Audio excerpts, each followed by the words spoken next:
So, wir sind jetzt in St. Augustin, Downtown quasi, dem ältesten Teil der Stadt und dem Kern der Stadt. Hier im Hintergrund seht ihr das alte Fort von St. Augustin, quasi die Geburtsstätte der Stadt und somit auch die Geburtsstätte der Vereinigten Staaten. Und wir gehen jetzt erstmal was trinken. Fun Fact am Rande: 1566 wird in St. Augustin das erste Kind geboren und ist somit der erste Nachfahre der Europäer auf dem amerikanischen Kontinent.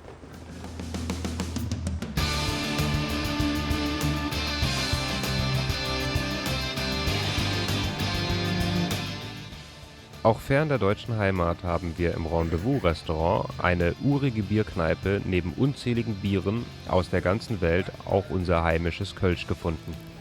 Darauf Prost! Eine der Hauptattraktionen in St. Augustin ist die St. George Street. Hier findet man viele alte Gebäude aus der spanischen Zeit. Im Laufe der Jahrhunderte herrschten abwechselnd Briten und Spanier über die Stadt, bis sie 1821 endgültig von den Spaniern friedlich an die heutigen Vereinigten Staaten übergeben wurden. Bei unserem Spaziergang durch die historische St. George Street habe ich eins gelernt: Manche Männer werden nie erwachsen. Der Charme dieser fast 500 Jahre alten Stadt und deren Geschichte ist aber an jeder Ecke spürbar. Heute ist es eine klassische Einkaufsstraße mit vielen Souvenirshops und Restaurants.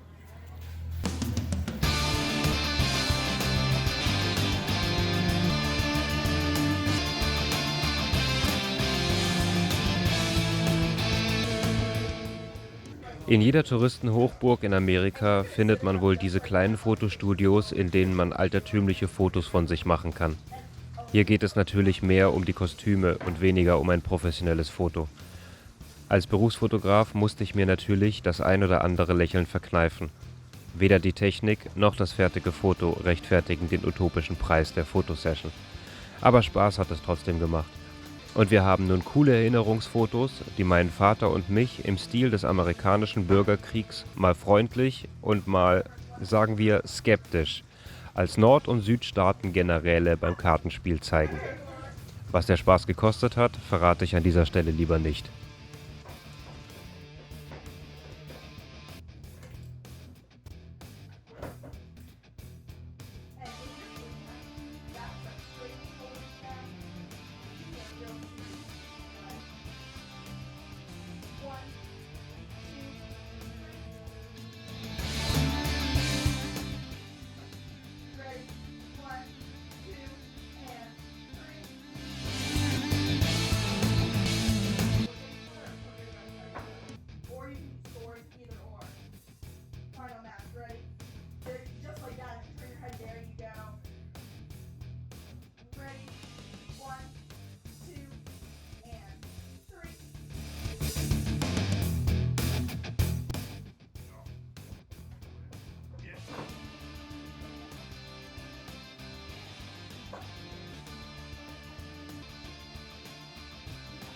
In ihrer fast 500-jährigen Geschichte wurde die Stadt mehrfach von Briten und Piraten belagert, geplündert und niedergebrannt.